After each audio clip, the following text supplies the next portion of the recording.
I think my camera gets wonky every day. I don't know what I'm doing to my camera, but I think I must be beating this thing up. Okay, good evening. Tonight is April 2nd. We are going to be reading Deuteronomy 21 1 through 22:30, Luke 9:51 through 10:12, Psalms 74 1 through 23, and Proverbs 12:11. Like we like to do every evening, we are going to do the Lord's Prayer. Our Father who art in heaven, hallowed be thy name. Thy kingdom come, thy will be done on earth as it is in heaven. Give us this day our daily bread, and forgive us our trespasses, as we forgive those who trespass against us. Lead us not into temptation, but deliver us from evil. For thine is the kingdom, the power, the glory, forever and ever. Amen. Deuteronomy 21 1 through 22:30. If a dead body is found on the ground, this ground that God your God has given you, lying out in the open, and no one knows who killed him, your leaders and judges are to go out and measure the distance from the body to the nearest cities. The leaders and judges of that city that is nearest the corpse will then take a heifer that has never been used for work, never had a yoke on it. The leaders will take the heifer to a valley with a stream, the valley that has never been plowed or planted, and there break the neck of the heifer. The Levitical priests will then step up. God has chosen them to serve him in this matters by settling legal disputes and violent crimes, by pronouncing blessings in God's names. Finally, all the leaders of that town that is nearest that body will wash their hands over the heifer that had its neck broken at the stream and say, "We didn't kill this man, and we didn't see who did it. Purify your people Purify your people Israel, whom you've redeemed. O God, clear your people Israel from any guilt in this murder. That will clear them from any responsibility in the murder. By following these procedures, you will have absolved yourselves of any part in the murder because you will have done what is right in God's sight. When you go to war against your enemies, and God, your God, gives you victory, and you take prisoners, and then you notice among the prisoners of war a good looking woman who you find attractive, and you would like to marry, this is what you do. Take her home, have her trim her hair, cut her nails, and discard the clothes she was wearing when captured. She is then to stay at your home for a full month, mourning her father and mother. Then you may go to bed with her as husband and wife. If it turns out you don't like her, you must let her go and live wherever she wishes. But you can't sell her or use her as a slave since you've humiliated her. Wow. Don't remember ever reading that. When a man has two wives, one loved and the other hated, and they both give him sons, but the firstborn is from the hated wife, at the time he divides the inheritance with the sons, he must not treat the son of the loved wife as the firstborn, cutting out the son of the hated wife, who is the actual firstborn. No, he must acknowledge the inheritance rights of the real firstborn, the son of the hated wife, by giving him a double share of the inheritance. The son is the first proof of his virility. The rights of the firstborn belong to him. When a man has a stubborn son, a real rebel who won't do a thing his mother and father tell him, and even though they discipline him, he still won't obey. His father and mother shall forcibly bring him before the leaders of the city gate, and say to the city fathers, "This son of ours is a stubborn rebel. He won't listen to a thing we say. He's a glutton and a drunk." Then all the men of the town are to throw rocks at him until he's dead. You will have purged the evil pollution from among you. All Israel will hear what's happened and be in awe. I'm in awe. When a man has committed a capital crime, been given the death sentence, execute and hung from a tree, don't leave his dead body hanging overnight from the tree. Give him a decent burial that same day, so that you don't desecrate your God-given land. A hanged man is an insult to God. If you see your kinsman, ox or sheep, wandering off loose, don't look the other way as if you didn't see it. Return it promptly. If your fellow Israelite is not close by, or you don't know whose it is, take the animal home with you and take care of it until your fellow asks about it. Then return it to him. Do the same if he has a donkey or a piece of clothing or anything else you fellow Israelites lose. Don't look the other way as if you didn't see it. If you see your fellow's donkey or ox injured along the road, don't look the other way and help him get it up on its way. A woman must a woman must not wear a man's clothing, nor a woman, good Lord, a woman must not wear a man's clothing, nor a man wear women's clothing. This kind of thing is an abomination to God your God. We're kind of going through a lot of that at the moment. When you come across a bird's nest along the road, whether in a tree or on the ground, and the mother is sitting on the young or on the eggs, don't take the mother with the young. You may take the babies, but let the mother go so that they will live a good and long life. When you build a new house, make a parapet around your roof to make it safe so that someone doesn't fall off and die and your family becomes responsible for the death. Don't plant two kinds of seeds in your vineyard. If you do, you will forfeit what you've sown, the total production of the vineyard. Don't plow with an ox and a donkey yoked together. Don't wear clothes that mix fabrics, wool, and linen together.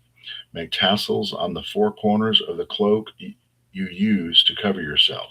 If a man marries a woman, sleeps with her, and then turns on her, calling her loose, giving her a bad name, saying, I married this woman, but when I slept with her, I discovered she wasn't a virgin, then the father and mother of the girl are to take her with the proof of her virginity to the town leaders at the gate. The father is to tell the leaders, I gave my daughter to this man as a wife, and he turned on her, rejecting her, and now he has slanderously accused her, claiming that she wasn't a virgin. But look at this. Here's the proof my daughter's virginity. And then it is to spread out her blood-stained wedding garment before the leaders for their examination. The town leaders then are to take the husband and whip him, fine him 100 pieces of silver, and give it to the father of the girl. The man gave a virgin girl of Israel a bad name. He has to keep her as his wife and can never divorce her. But if it turns out that the accusation is true and there's no evidence of the girl's virginity, then the men of the town are to take her to the door of her father's house and stone her to death. She acted disgracefully in Israel. She lived like a whore while still in her parents' home. Purge the evil from among you. It's pretty drastic, isn't it?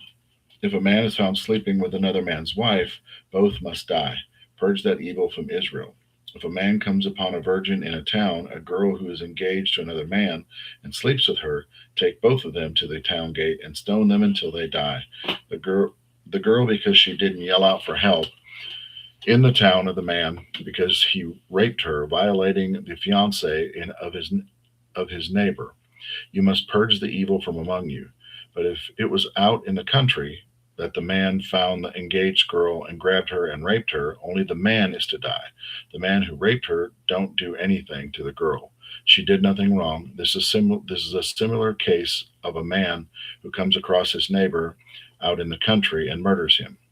When he engaged when the engaged girl yelled out for help, there was no one around to hear or help her. When a man comes up on a virgin who has never been engaged and grabs, good Lord, this is getting old, grabs and rapes her, and they found out, the man who raped her has to give her father 50 pieces of silver.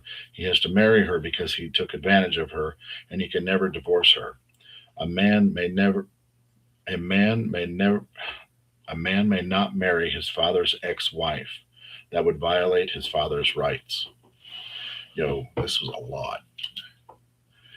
Deuteronomy 21, 1 through 22:30.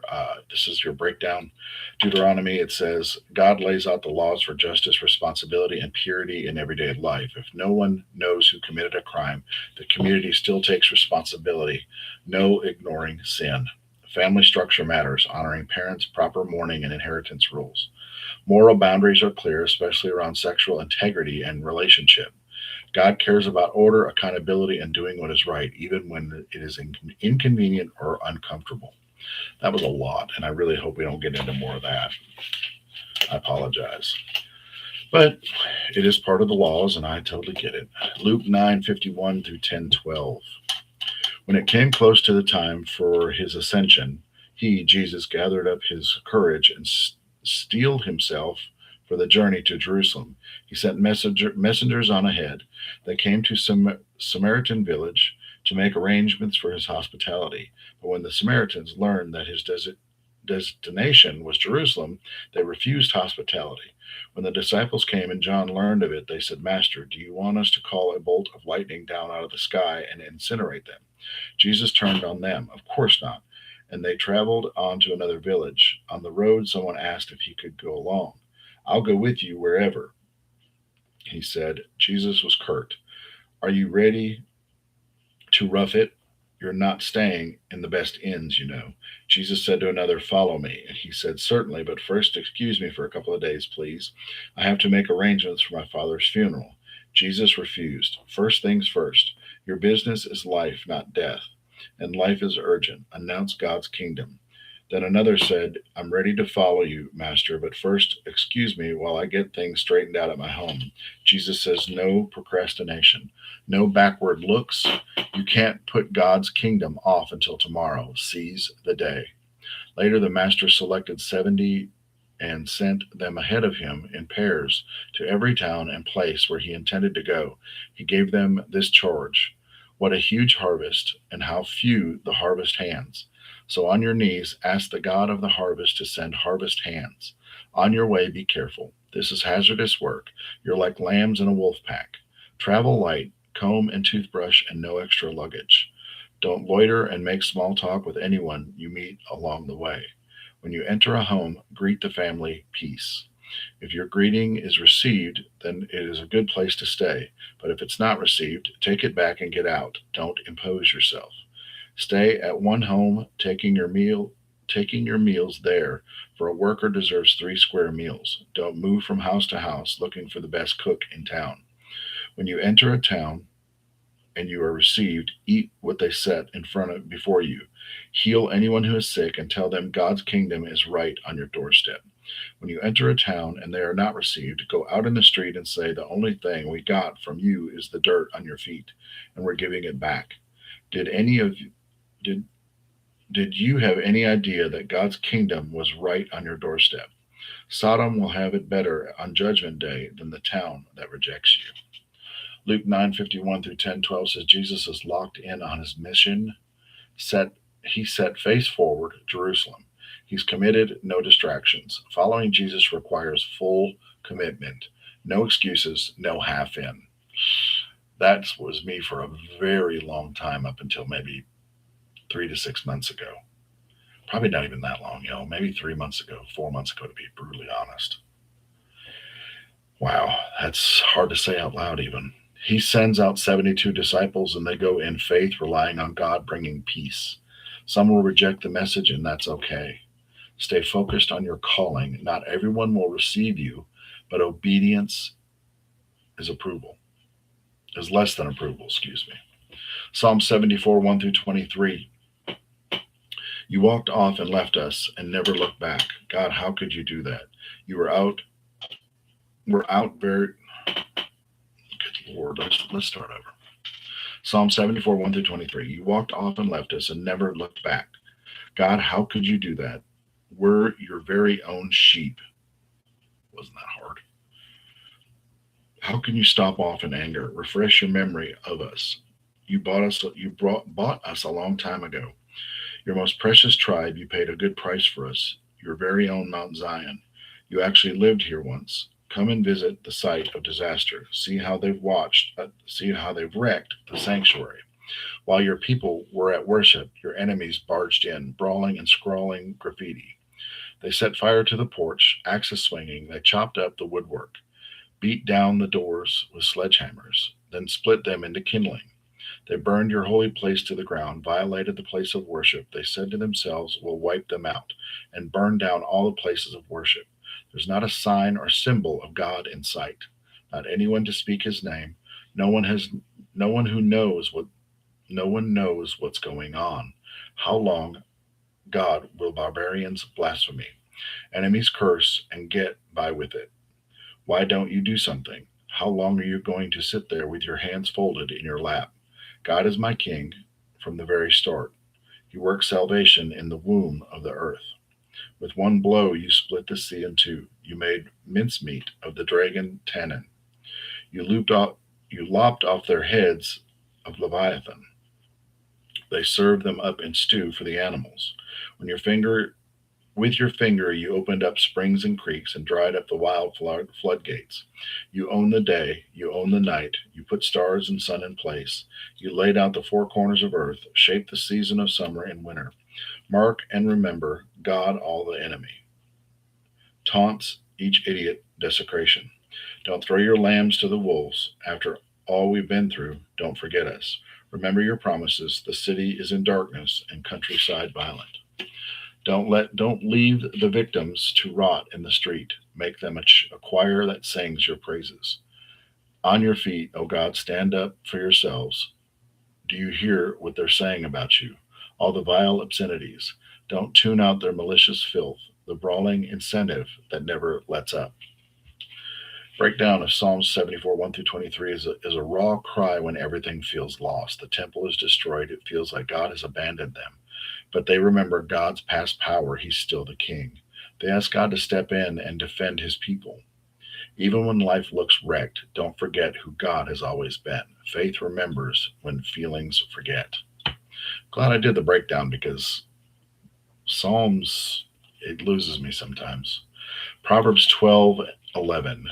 The one who stays on the job has food on the table. The witless chase whims and fantasies. Let's try again.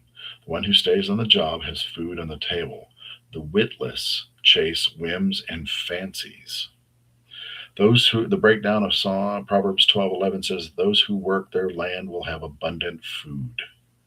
Work produces results. Chasing nonsense produces nothing. Tomorrow is my little brother's birthday, April 3rd. And April 4th would be my father's birthday. He passed away 14 years ago. March 27th, I believe it was. So if no one told you today, I love you. I appreciate you. Thank you for jumping on. If you have not, go ahead and click the subscribe button there. Get some numbers up on that. Just want you to know that I appreciate you. Have a better than good evening. We will see you tomorrow night. It will be April 3rd. And I love you. I love you. I love you. You have a good night.